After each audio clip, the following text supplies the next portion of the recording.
Sometimes the most powerful decisions are made not in boardrooms or battlefields, but in the quiet moments when trust crumbles like ancient stone. In the heart of one of Britain's most prestigious palaces, where centuries of tradition flow through marble corridors and gilt-framed portraits watch with knowing eyes, a single security report would shatter the delicate balance between duty and family forever. What happens when the person you've protected your entire life becomes the very threat you must guard against? When loyalty transforms into betrayal, and the keys to power must literally be changed to keep danger at bay. This is the story of William, a man caught between the weight of crown and the crushing reality that sometimes those closest to us pose the greatest risk. The palace walls have witnessed revolutions, wars, and scandals that shook nations. But nothing prepared them for the day when a simple security briefing would force a future king to make a choice that would echo through generations. In a world where every door holds secrets and every key unlocks both opportunity and peril, William discovered that sometimes the most difficult access to deny is to those who believe they deserve it most. Welcome to a story where family becomes enemy, where protection requires separation, and where changing the locks means changing everything. The morning fog clung to Kensington Palace like a shroud, muffling the sounds of London awakening beyond the ornate iron gates. William stood at the tall windows of his private study, watching the groundskeepers tend to the pristine gardens below. The familiar routine should have brought him comfort, but today it felt hollow, like watching actors perform a play he no longer believed in. His fingers drummed against the windowsill as he replayed yesterday's conversation with Chief Security Officer James Morrison. The man's weathered face had been grave when he'd requested the private meeting, his usually steady voice carrying an undertone that William had learned to recognize over the years, the sound of bad news wrapped in diplomatic language. "Your Royal Highness," Morrison had begun, settling his considerable frame into the leather chair across from William's mahogany desk. "We need to discuss a security matter of significant concern." William had set down his morning coffee, the bone china cup clicking against its saucer with a finality that seemed to echo in the wood-paneled room. Morrison wasn't one for dramatics, and his serious demeanor immediately commanded attention. The security chief had opened a manila folder, revealing a series of photographs and documents that William couldn't quite make out from his position behind a desk. "Over the past 6 months, we've been monitoring some unusual activities, patterns that initially seemed coincidental, but have become increasingly concerning." William's mind had wandered briefly to Catherine, who was visiting her sister that morning, and to their children, safely at school, their lives blissfully uncomplicated by the weight of royal duty that pressed down on his shoulders daily. He envied their innocence, their ability to wake each morning without considering threats, security protocols, and the delicate balance between public service and private safety. "What kind of patterns?" William had asked, though part of him already suspected where this conversation was heading. Morrison had slid the first photograph across the desk. It showed a figure in dark clothing near one of the palace's side entrances, taken by a security camera during the early hours of what appeared to be a Tuesday morning.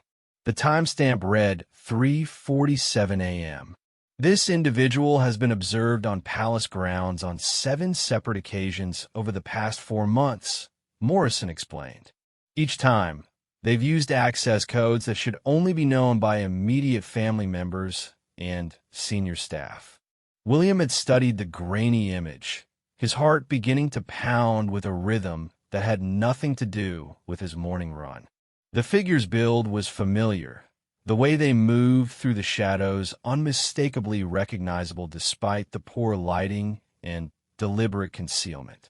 The access codes, William had said carefully. Where did they originate? Morrison's pause had been answer enough. They were issued under your authority, sir. But the request came through unofficial channels. The implications had hit William like a physical blow.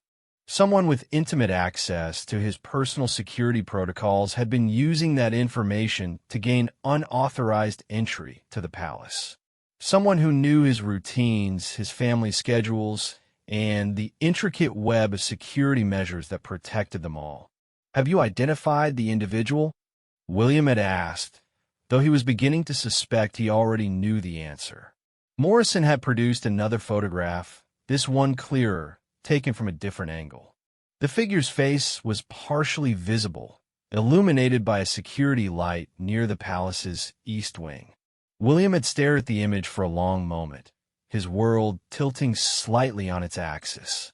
We believe it's someone with legitimate access to the palace during normal hours, Morrison had continued. Someone who understands our security systems intimately. Someone who has been testing vulnerabilities. William's mind had raced through the possibilities, each one more disturbing than the last. The palace housed not just his family, but also priceless artifacts, state documents, and serve as a venue for important diplomatic functions. A security breach of this nature could have implications far beyond personal safety. What's their objective? William had asked. Are they stealing anything? Gathering intelligence. Morrison had shaken his head. That's what makes this particularly concerning, sir. There's no evidence of theft or traditional espionage activities. The intrusions appear to be exploratory, as if someone is mapping our security protocols, learning our weaknesses. The morning mist outside the window began to lift as William remembered the rest of that conversation.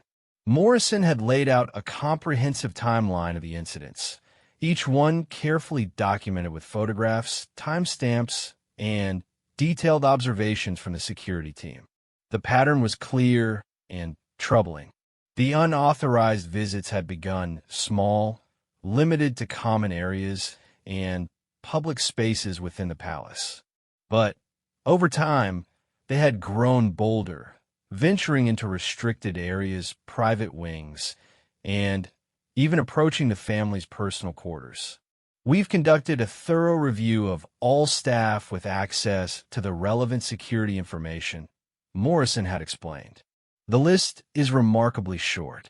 Only 7 individuals have the clearance level necessary to obtain the codes being used. William had nodded, his throat tight with growing dread. 7 people he trusted implicitly, 7 individuals who had sworn oaths to protect his family and had been granted extraordinary access as a result. The thought that one of them might be betraying that trust was almost too painful to consider. I need to see the complete file, William had said finally. Everything you have. Morrison had slid the thick folder across the desk. There's more, sir. We've also detected unusual communication patterns. Encrypted messages being sent from palace computers during off hours. Financial irregularities in accounts associated with palace operations. Someone is coordinating activities beyond these physical intrusions. The weight of the folder in William's hands had felt enormous, laden with implications that stretched far beyond a simple security breach. As he begun to flip through the pages, Morrison had delivered the final blow. Sir, based on our investigation, we believe this may be connected to external parties with interests that conflict with royal security. The timing of these incidents coincides with several high-profile state visits and sensitive diplomatic negotiations. We're not dealing with a lone actor. William had closed the folder without reading further, his decision crystallizing in that moment. Whatever was happening, whoever was involved, the immediate priority was protecting his family and the integrity of the palace itself. What are your recommendations? He had asked. Morrison's response had been swift and definitive. Complete security protocol reset. New access codes for all entry points. Revised staff clearances. And most importantly, sir, we need to limit access to only the most essential personnel until we identify and neutralize the threat. The conversation had ended with Morrison requesting authorization to implement immediate security changes. William had given his consent, knowing that the implications would ripple through palace operations for weeks to come. Now, standing at his study window, as the morning sun burned away the last of the mist, William prepared to make the most difficult decision of his adult life. The folder Morrison had left contained enough evidence to destroy relationships, shatter trust, and fundamentally alter the dynamics within his family. He picked up his secure phone and dialed Morrison's direct line. The security chief answered immediately, as if he had been waiting for the call.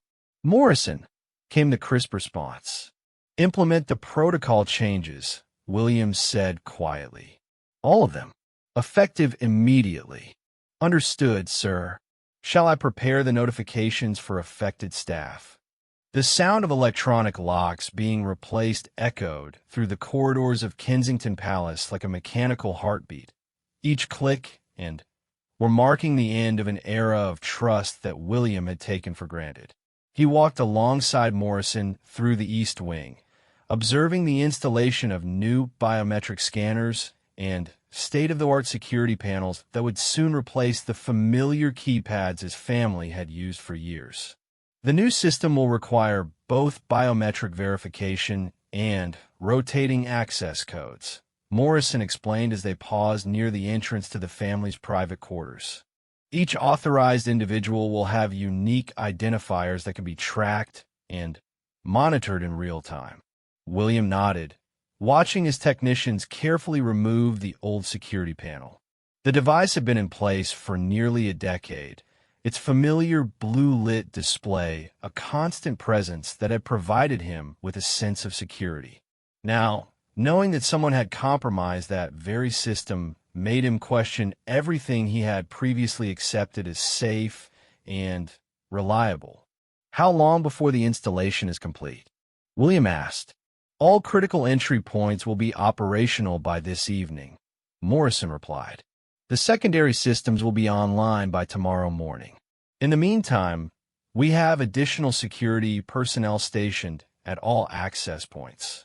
As they continued their inspection tour, William's mind wandered to the difficult conversations he would soon need to have. Catherine was returning from her sister's house that afternoon, and he would need to explain why the locks had changed, why new security protocols were suddenly necessary, and why someone they had both trusted might be threatening their family's safety. The evidence Morrison had compiled painted a disturbing picture that went far beyond simple, unauthorized access. Financial records showed payments to offshore accounts that couldn't be traced to legitimate palace operations. Communication logs revealed encrypted messages sent during hours when the sender should have been off duty.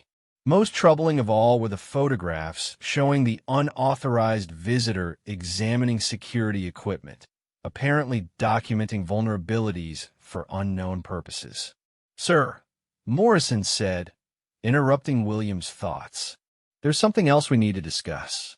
The timing of these intrusions coincides with your upcoming diplomatic visit to Eastern Europe. We believe someone may be attempting to gather intelligence about your security protocols for that trip." The implications hit William immediately. The upcoming visit was part of a delicate diplomatic initiative involving sensitive negotiations about trade agreements and regional security partnerships. If someone was gathering intelligence about his movements and protection details, it could compromise not just his personal safety, but also important state interests. "Have you coordinated with the diplomatic security teams?" William asked. "We've briefed them on the situation," Morrison confirmed. "They're conducting their own review of protocol security for the visit. However, sir, They've recommended considering postponement until we can guarantee the integrity of our systems. William stopped walking, the weight of decision settling on his shoulders like a familiar burden. Postponing the diplomatic visit would send ripples through international relations, potentially damaging carefully negotiated agreements and signaling weakness to allies and adversaries alike. Yet proceeding with compromised security could put his life and the success of the mission at risk. "No," he said finally, "we proceed as planned, but I want redundant security measures for everything related to the trip. Nothing goes through normal channels until this is resolved." Morrison made notes on his tablet as they approached the main security command center. Through reinforced glass windows, William could see technicians monitoring dozens of screens, displaying feeds from cameras throughout the palace grounds. The sight should have been reassuring, but knowing that someone had been evading this elaborate surveillance system for months made it feel more like theater than genuine protection. Inside the command center, Morrison introduced William to Sarah Chun, the cybersecurity specialist who had been analyzing the digital aspects of the security breach. Chun was a compact woman in her 30s with intense dark eyes and an air of quiet competence that reminded William of the Special Forces operators he had worked with during his military service. "Your Royal Highness," Chun began, gesturing to a wall-mounted display showing network activity logs. "We've identified several concerning patterns in palace computer usage. Someone with legitimate access credentials has been accessing systems far beyond their authorization level." The display showed a timeline of digital intrusions stretching back nearly 8 months, predating the physical security breaches by several weeks. Chun highlighted specific incidents where palace computers had been used to access encrypted diplomatic communications, financial systems, and even personal scheduling information for William's family. "The access patterns suggest someone with intimate knowledge of palace operations," Chun continued. "They knew exactly which systems to target and how to avoid triggering most of our automated security alerts." William studied the data, recognizing dates that corresponded to important family events, official functions, and private meetings. The scope of the surveillance was staggering, indicating that someone had been systematically gathering intelligence about the most intimate details of royal life. "Can you identify the source?" William asked. Chen's expression was grim. "The digital footprints lead to several different access points, but they all share common characteristics. The intrusions were conducted by someone with administrative-level credentials and deep familiarity with our security architecture."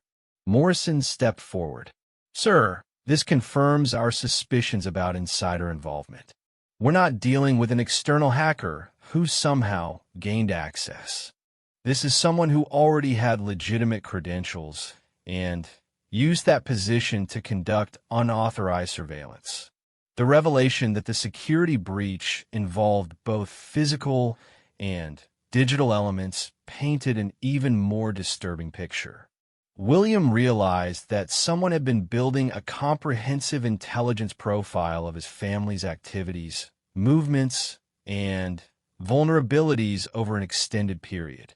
The sophistication of the operation suggested coordination with external parties who had specific objectives that went far beyond curiosity or personal gain. "What about the financial irregularities you mentioned?" William asked. Morrison produced another folder from his briefcase. Palace operational accounts show payments to consulting firms that don't exist, travel expenses for trips that never occurred, and equipment purchases that can't be accounted for. Someone has been using palace resources to fund activities we can't trace. William reviewed the financial documents, noting amounts that individually seemed insignificant, but collectively represented substantial sums.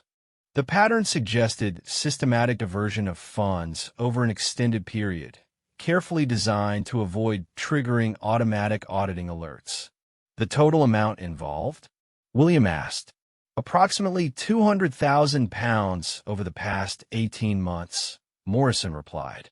Not enough to seriously impact palace operations, but substantial enough to fund sophisticated surveillance equipment, travel, and other resources that could support intelligence gathering.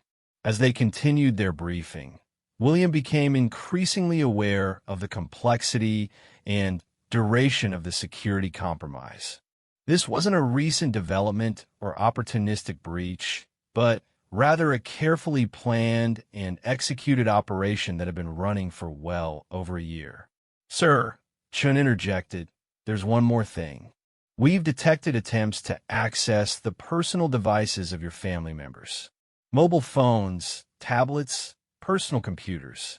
Someone has been trying to expand their surveillance beyond palace systems. The thought of someone attempting to monitor Catherine's personal communications, or worse, try to access information about his children's activities, filled William with a cold fury that he struggled to control. The violation of his family's privacy crossed lines that no amount of diplomatic necessity could justify. Have they been successful? He asked tightly.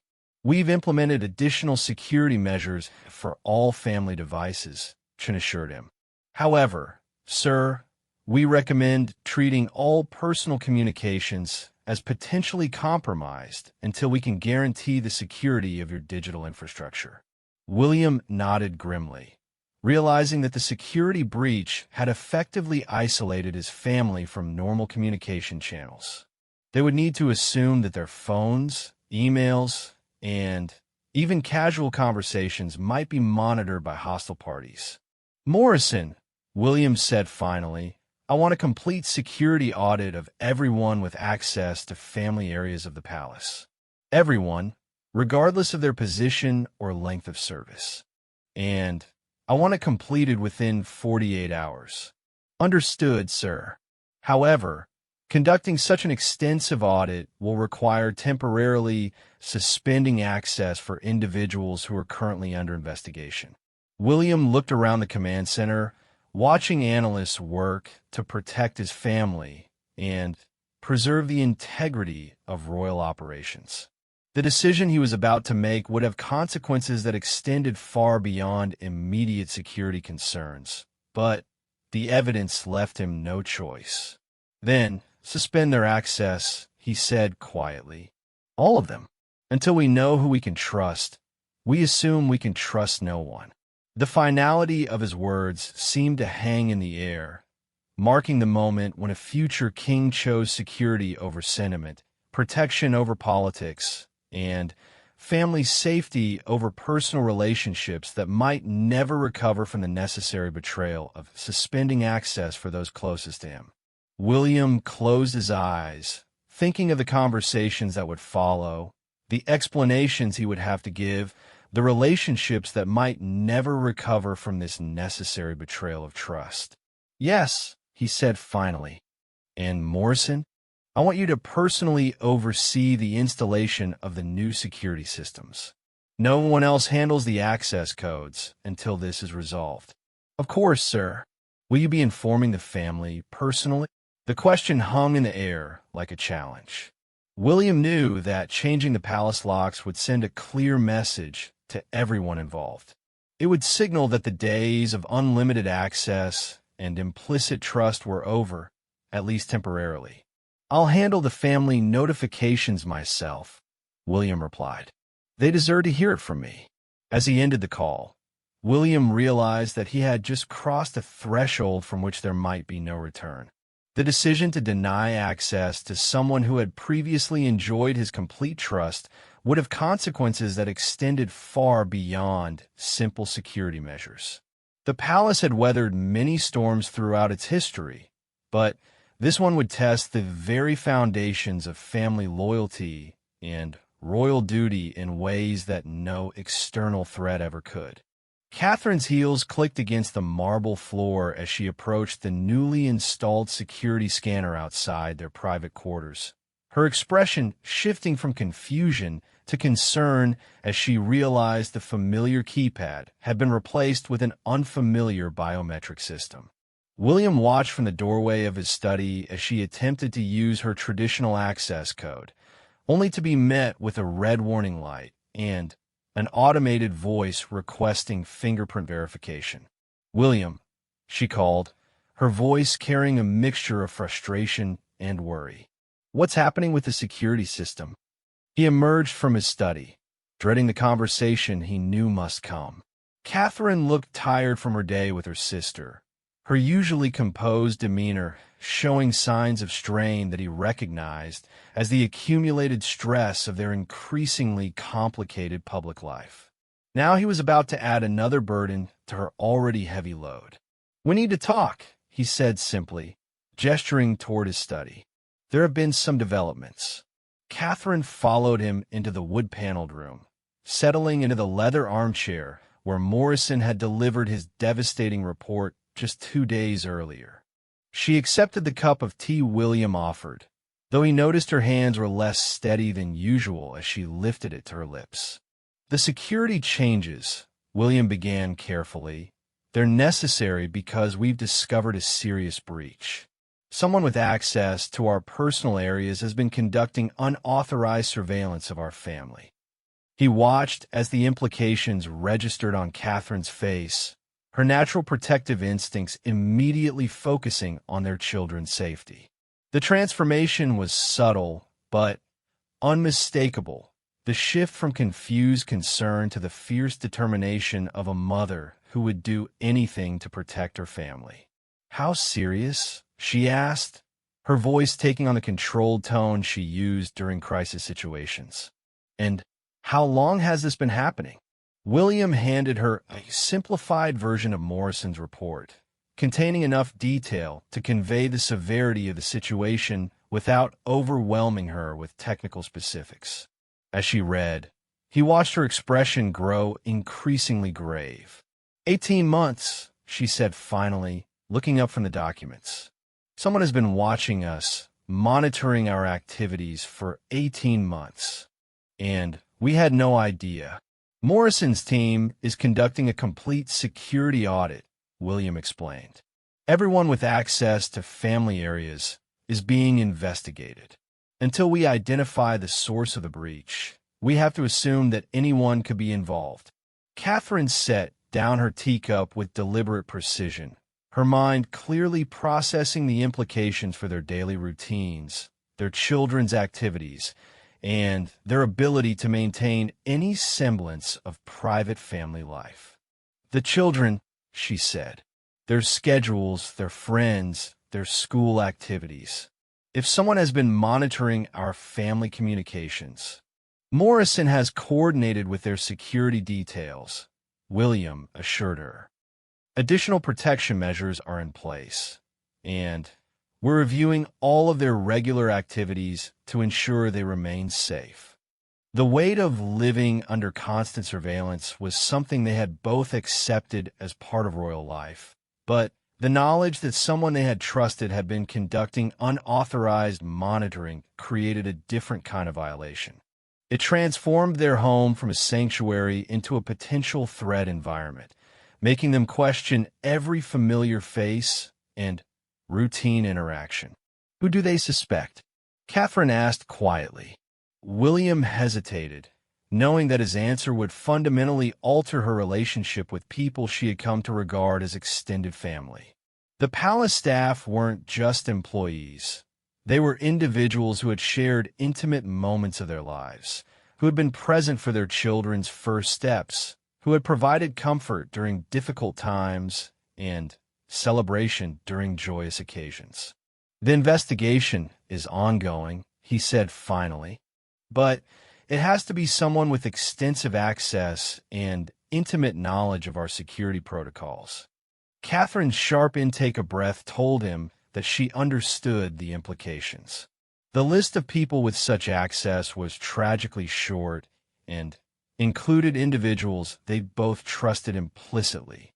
The thought that one of those trusted faces might harbor hostile intentions was almost too painful to contemplate. "What about your upcoming trip?" she asked. "If someone has been gathering intelligence about our security arrangements." William had been wrestling with the same question since his conversation with Morrison. The diplomatic visit to Eastern Europe was crucial for advancing several important international initiatives, but proceeding with compromised security could put him at unacceptable risk. Yet canceling would signal weakness and potentially damage carefully negotiated agreements that had taken months to arrange. "I'm proceeding as planned," he said, "but with completely revised security protocols. Nothing goes through normal channels, and we're implementing redundant protection measures for the entire trip." Catherine studied his face, recognizing the determined expression that meant he had made a decision and wouldn't be swayed from it. She had learned to pick her battles during their years together, focusing her concern on areas where she might actually influence his choices. "I want additional security for the children while you're away," she said firmly. "If someone has been monitoring our family activities, they know our routines when you're traveling. I won't have them vulnerable because of information that was gathered through betrayal." William nodded immediately, grateful that Catherine's protective instincts aligned with his own concerns. "Morrison has already recommended enhanced protection protocols for the family during my absence. No routine activities, varied schedules, and additional security personnel." As they discussed practical arrangements for the coming weeks, William found himself studying Catherine's face, looking for signs of the stress and fear that this revelation must be causing her. She had always been remarkably composed under pressure, but he knew that the violation of their family's privacy and safety would affect her deeply, even if she didn't show it outwardly. "There's something else," he said finally. "The investigation may require us to temporarily suspend access for people who have been with us for years. People we trust, people who have become part of our extended family." Catherine's expression grew pained as she considered the implications. Several of their long-term staff members had been present for major family milestones, had provided support during difficult periods, and had earned positions of genuine affection and trust through years of dedicated service. "Even if they're completely innocent," Catherine said slowly, "the investigation itself will change everything. They'll know we suspected them, doubted their loyalty. Some relationships may never recover from that." William felt the weight of leadership settling on his shoulders like a familiar burden. The decisions he made in the coming days would affect not just his family's immediate safety, but also the lives and livelihoods of people who had devoted years to serving the royal household. Yet the evidence of systematic surveillance and financial irregularities left him no choice but to prioritize security over sentiment. "I know," he said quietly, "but our first responsibility is protecting the children and maintaining the integrity of our official functions. We can't allow personal relationships to compromise those obligations." Catherine rose from her chair and walked to the window overlooking the palace gardens, where groundskeepers continued their daily routines, apparently unaware of the security crisis unfolding within the building. The normalcy of the scene created a surreal contrast to their conversation about betrayal and surveillance. "When will you make the announcements?" she asked. "When will we find out who we can no longer trust?" William joined her at the window, both of them watching as familiar figures went about their work, maintaining the beautiful spaces that had provided them with so much peace and privacy over the years. Soon, some of those same figures might be revealed as threats to their family's security.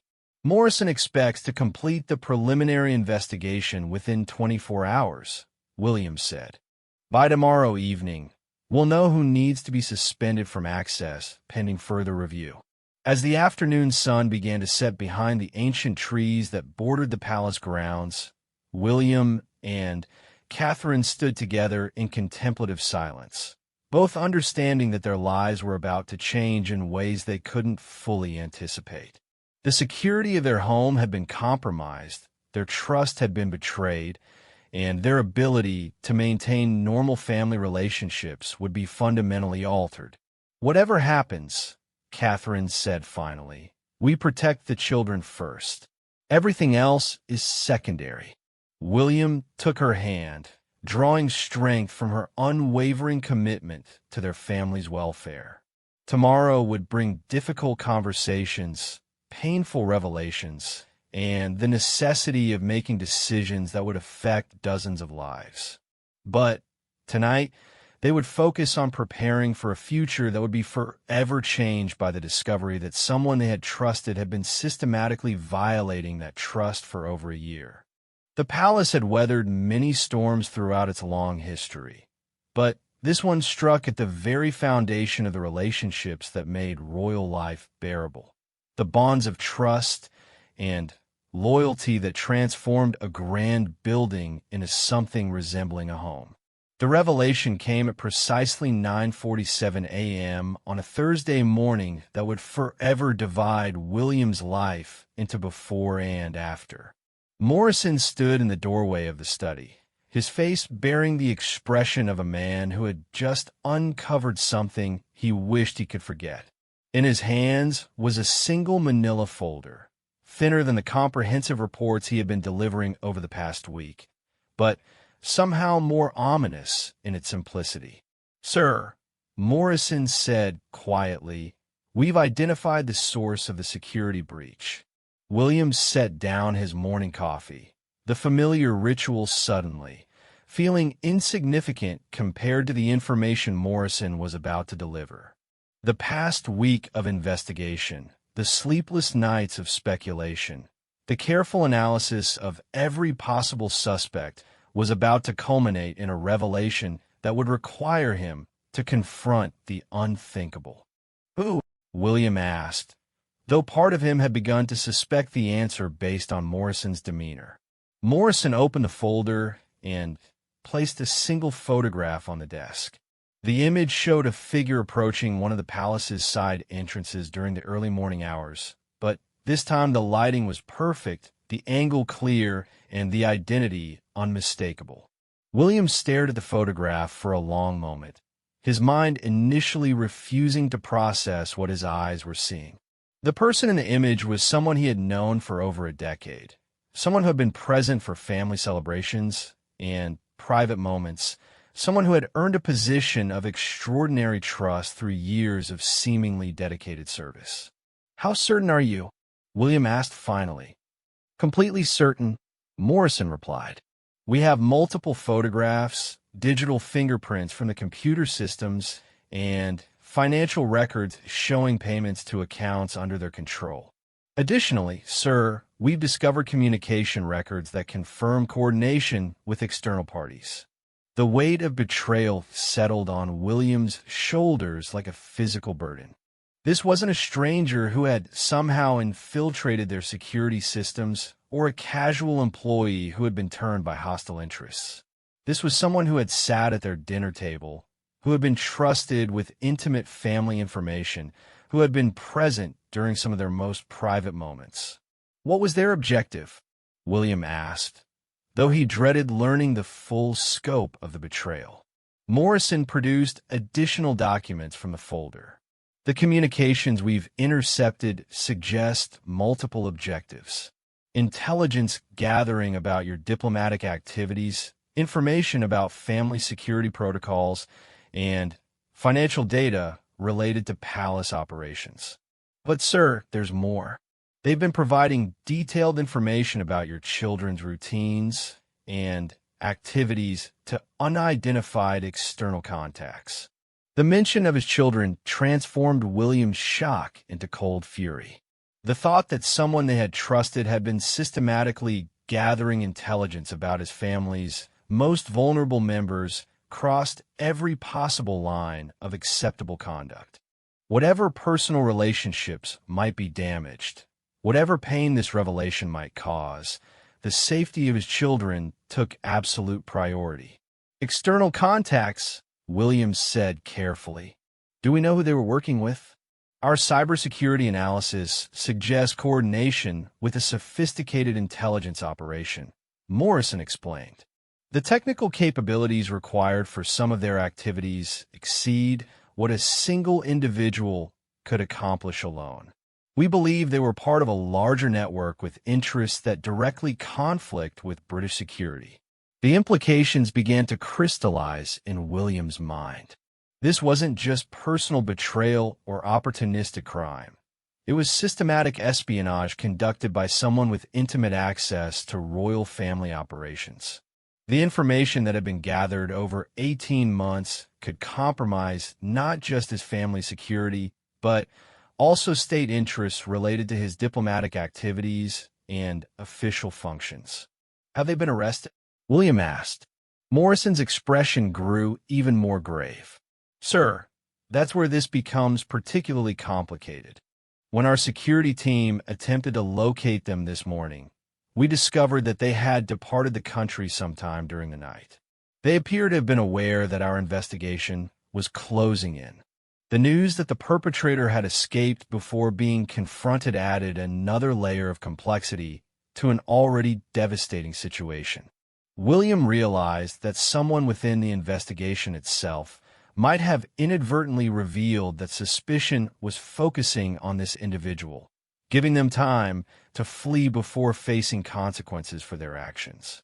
Where did they go? William asked. Flight records show departure to Eastern Europe, Morrison replied. Specifically, to a country that doesn't have extradition agreements with the United Kingdom. It appears this escape was planned well in advance, suggesting they always intended this operation to be temporary. William stood and walked to his window, looking out at the palace grounds where morning fog was beginning to lift, revealing the familiar landscape that had provided him with comfort and security for years. Now, knowing that someone had been systematically exploiting his family's trust while gathering intelligence for hostile purposes, even this familiar view seemed tainted with potential threat. What about the information they gathered? William asked. How much damage are we dealing with?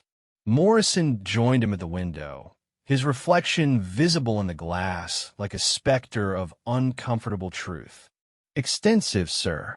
They had access to family scheduling information, security protocols for your upcoming diplomatic visit, financial details about palace operations, and personal communications between family members.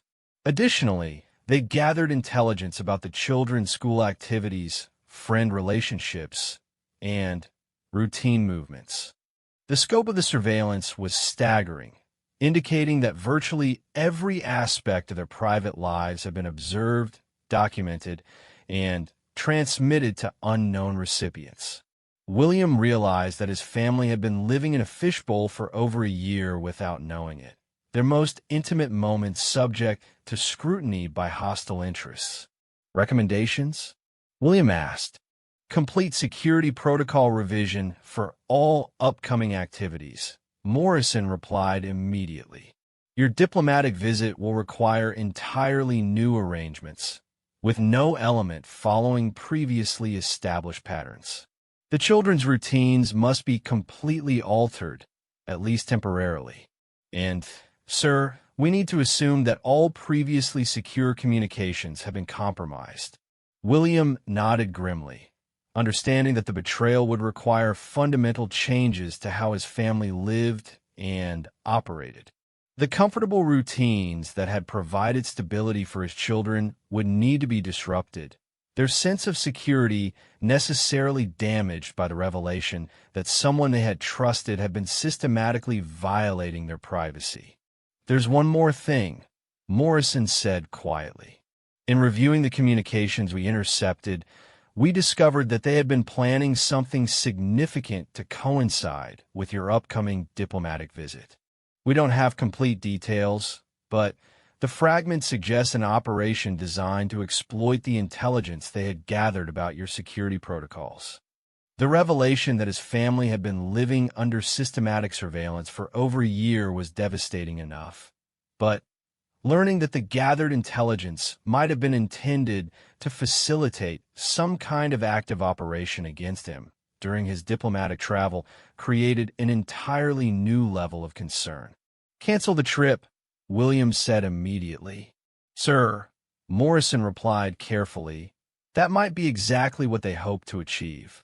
If hostile parties wanted to disrupt your diplomatic initiatives, forcing cancellation would serve their interests perfectly."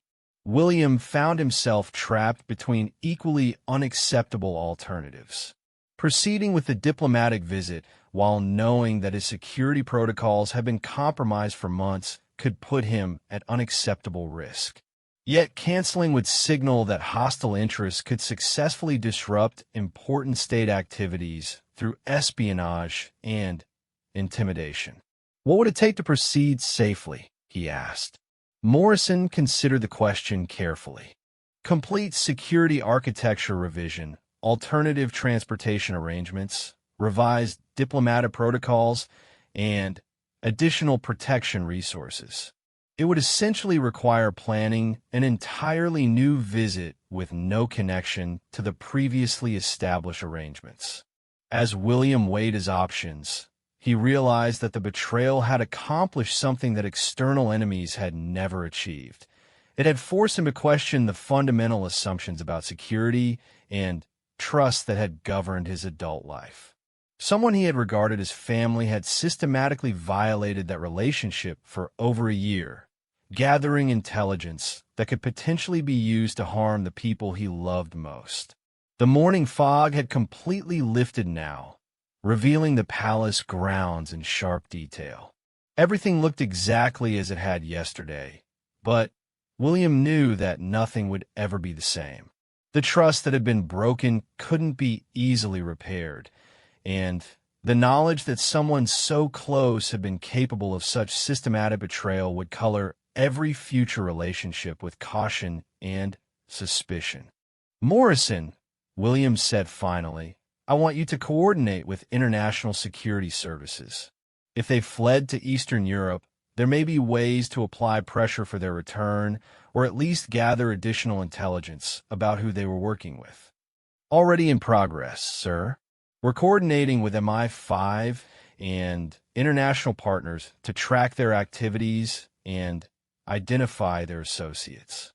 William turned away from the window, his decision crystallizing with the clarity that came from accepting unpleasant truths. "And Morrison, I want a complete review of our screening and monitoring procedures for all palace staff. This can never happen again." The betrayal had taught William that trust, once broken, required more than good intentions to repair. It demanded systematic changes to ensure that future relationships could be built on foundations of verified loyalty rather than assumed goodwill. 3 months after the locks were changed, William stood in the same study where Morrison had first delivered the devastating news about the security breach. But the room felt different now, smaller somehow, as if the weight of knowledge had compressed the very air within its wood-paneled walls. The investigation had concluded, the immediate threats had been neutralized, and new security protocols had become routine. Yet the emotional aftermath of betrayal continued to shape every aspect of their daily lives. Catherine entered quietly, carrying 2 cups of coffee and wearing the expression that had become familiar since the revelation, a mixture of relief and residual wariness that never quite disappeared, even in moments of apparent safety. She handed him one of the cups and settled into the chair that Morrison had occupied during those difficult briefings, both of them having unconsciously adopted the formal seating arrangement that crisis had taught them.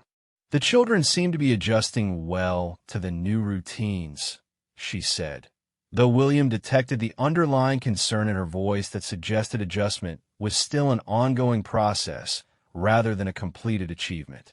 The changes to their children's lives had been unavoidable but heartbreaking to implement.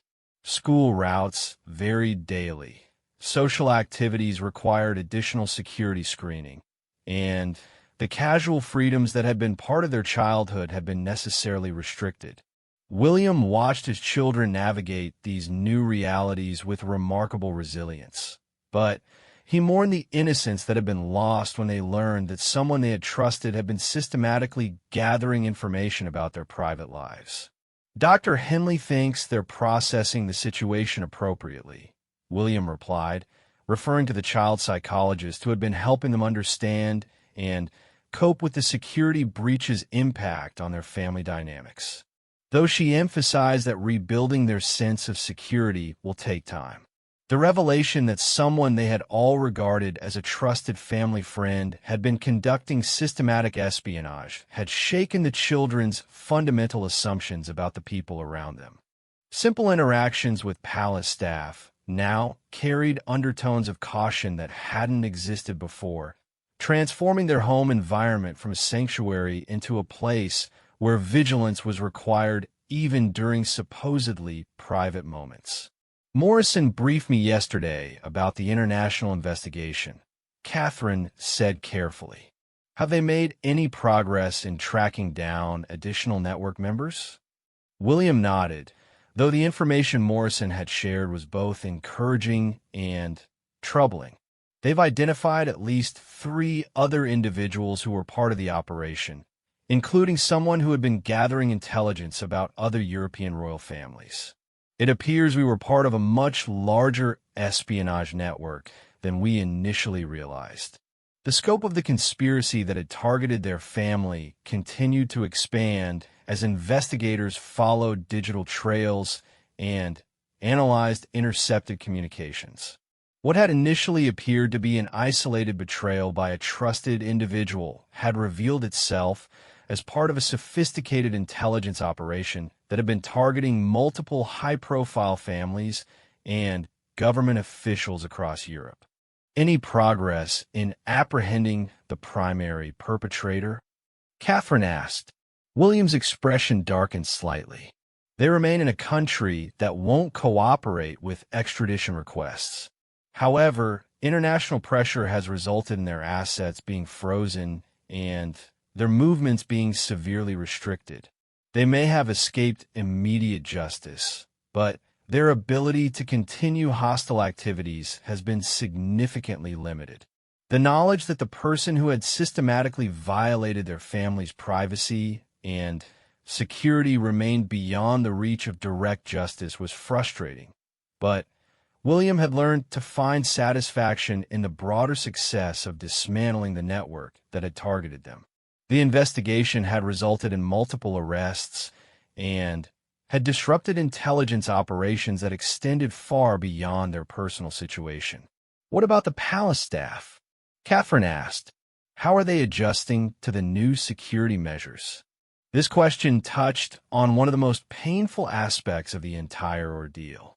The investigation had eventually cleared most of the long-term staff members who had been under suspicion, but the process of being investigated had inevitably damaged relationships that had been built over years of mutual trust and respect. Some staff members had chosen to transfer to other positions rather than continue working in an environment where their loyalty had been questioned, even temporarily.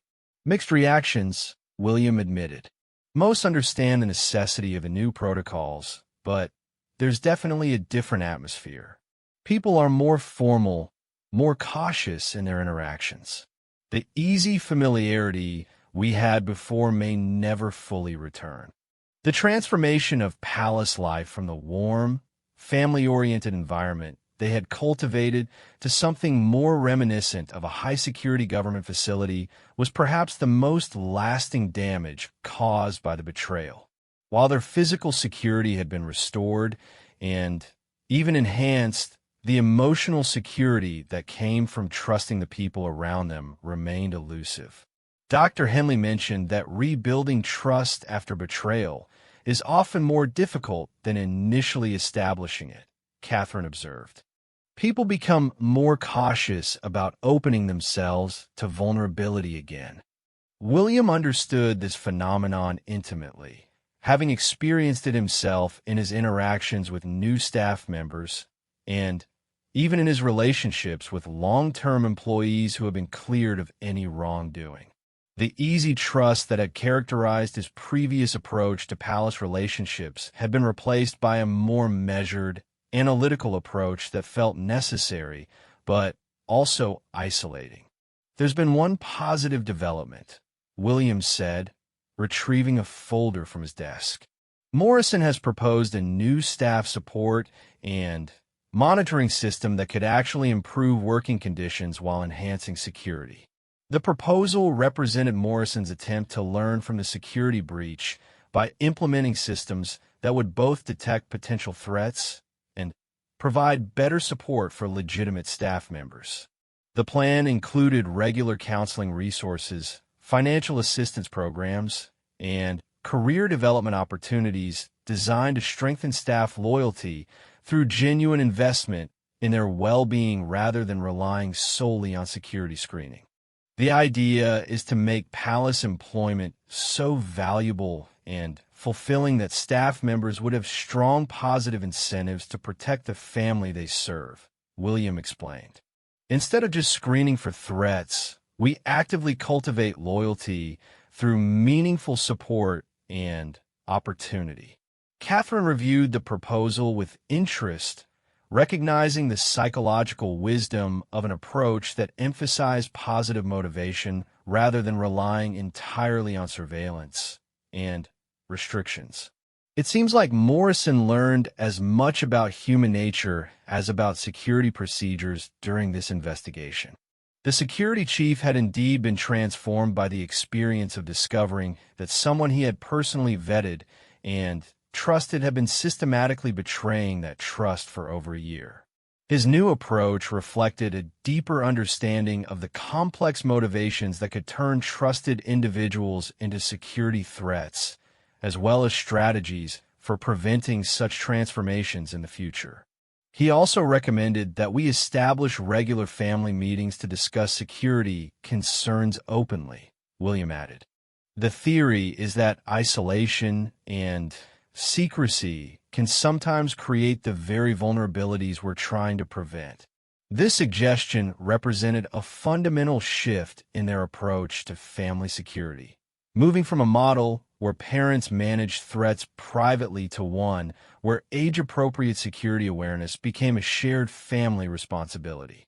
The children would be taught to recognize and report concerning behaviors while also understanding the broader context of their unique position and the legitimate security measures necessary to protect them. Speaking of the children, Catherine said, "They've been asking when things will go back to normal. What do we tell them?" William had been wrestling with this question for weeks, trying to balance honesty about their permanently altered circumstances with reassurance about their ongoing safety and the stability of their family relationships. The old normal, characterized by assumed trust and casual security measures, could never return, but they were slowly building a new normal that incorporated necessary caution without sacrificing family warmth. "We tell them the truth," Williams said finally, "that we've learned important lessons about protecting our family, that some changes will be permanent, but that the most important things, our love for them and our commitment to their happiness and security, remain unchanged." As afternoon sunlight streamed through the study windows, illuminating the familiar furniture and family photographs that had provided comfort during the most difficult moments of the crisis, William reflected on the unexpected lessons that betrayal had taught him. He had learned that trust was both more fragile and more precious than he had previously understood, that security required constant vigilance rather than comfortable assumptions, and that protecting his family sometimes required making decisions that felt harsh but were ultimately necessary. "The new locks work perfectly," Catherine observed, glancing toward the door where the upgraded security system had become part of their daily routine. "But sometimes I miss the simplicity of just being able to walk into our own home without thinking about who might be watching. William nodded, understanding that the price of enhanced security had been a degree of innocence and spontaneity that could never be fully recovered. Yet as he watched Catherine move comfortably through their transformed environment, adapting with grace to circumstances she had never chosen but fully accepted, he felt grateful for the strength that had carried them through their most challenging period as a family. The locks had been changed, the threats had been neutralized, and their family had emerged stronger and more united despite the pain of betrayal.